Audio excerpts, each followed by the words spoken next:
My name is Salima Mangalji. I'm a senior at Lawrenceville School in New Jersey. My name is Shamsa Mangalji. I'm a junior at the Lawrenceville School. And this is about my trip to Africa. Well, first of all, I went to Africa in the summer of my junior year with a program called Putney. And we were in Tanzania, specifically a little village called Ilkidinga on Mount Meru. We were building a schoolhouse there, and it was during this time that I saw, I guess, the disparities between American education and an education in Africa. Seeing that there's so much that needed to be changed.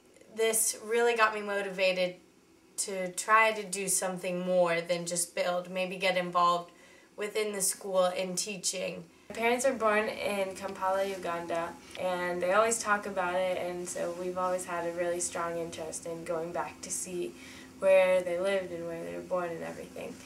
The Aga Khan Foundation was founded by Karim Aga Khan, who is the spiritual leader of the Ismaili Muslims. And this foundation was specifically created by the Aga Khan and Ismailis around the world to benefit mankind in general.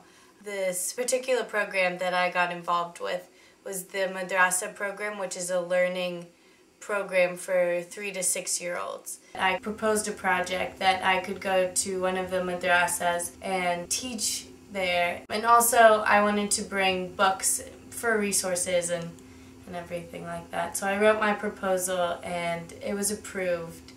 And then they found out that I wasn't in college, so my family had the great opportunity of accompanying me to Africa to participate in the project. To really get the project rolling, I started fundraising for the project by reaching out to friends and family, as well as public libraries and teachers and students at Lawrenceville to start donating books for my cause. And in total we collected about 520 books, packed them into suitcases, and flew to Nairobi. And from Nairobi we flew to Mombasa, which is on the coast of Kenya. Upon our arrival in Mombasa, we met with the facilitator of the program as well as the creator of the program, and these were amazing women who had dedicated their lives to educating children.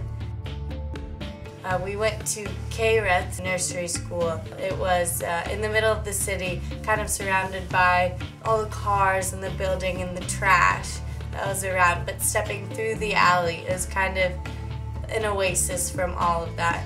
We expected the worst. We were expecting the kids to be rowdy and noisy and just not listen and throw things, and it was very nerve-wracking. But we went in there and I felt completely comfortable right as I walked into the school. We see the cutest group of little kids with the girls had on the burqa or the hijab. The boys had like little checkered pants and shirts and were just grinning at us, and we were just smiling back at them, and they were just so polite and courteous and respectful. And the most remarkable thing, I think, was how they shared with the other children. One of the kids had the crayon and it was broken, so he broke it completely in two and gave the other half to another kid. We just had a lot of fun singing and playing with them, reading the books, and they were so grateful and so happy with books that we would normally just think nothing of. I think they had been brought up to be very resourceful and not waste. It was great. It was phenomenal, actually. The teachers themselves just welcomed us with open arms. One thing that really struck me was that the teachers really made use of all the resources that they had. There were flashcards, handmade posters. The blocks that they had were made out of film canisters, and the kids would stack film canisters, learn from that way. There was a dress-up station with old clothes from the teacher. It's just amazing what they could accomplish with so little. From Twyford, we went to another school out in the country, Rahma Nursery School, and it was there that we kind of saw the difference between a city school with resources and a country school with almost nothing. Rahma was a pretty isolated school, but it had more space around so that the kids could play. It was a completely different experience.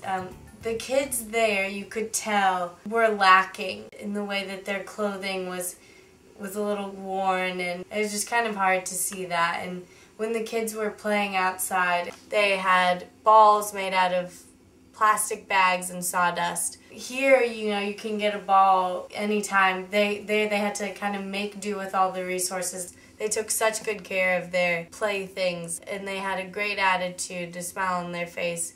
They were happy with what they had, and that was kind of a shock to us just because they had next to nothing, but they were making so much out of it. And the teachers at both Rahma and Kairat really made use of the resources that they had, and they weren't resentful towards us because of what we had. They were grateful, and they really just accepted us right away, and they really worked hard to make sure that nobody was left behind and that everybody learned everything, and they just made do with all the resources. They're just amazing women. My experience was just a great experience overall, really seeing, life from a different perspective. And I learned a lot there. I learned especially about women. I'd really like to work on the administration side at one of these schools, trying to get the women to partner within the school and with the community and try to find ways, maybe through microfinance, to empower them and to make sure that all the children get a chance to go to school and not just a select few. I want to go back to Africa as well, maybe next year, maybe in a few years, but I definitely want to go back and work one-on-one with the coordinators of the program to find a way to integrate families with the school. I think I learned more from the kids than we taught them. The culture and the way people learn is so different from our own. They have their own rich culture and activities integrated into their teaching curriculum. It was just amazing to just be able to kind of get a glimpse into their culture and how they live. Upon my return, I really thought about if I made an impact, and I wasn't too sure about that until I got thank you notes from kids from the schools that got some of the books that we donated. So it was really nice to see that they did care and they did actually enjoy themselves, and it was an amazing experience, and one that I hope to repeat in the future and to make a difference in someone else's life.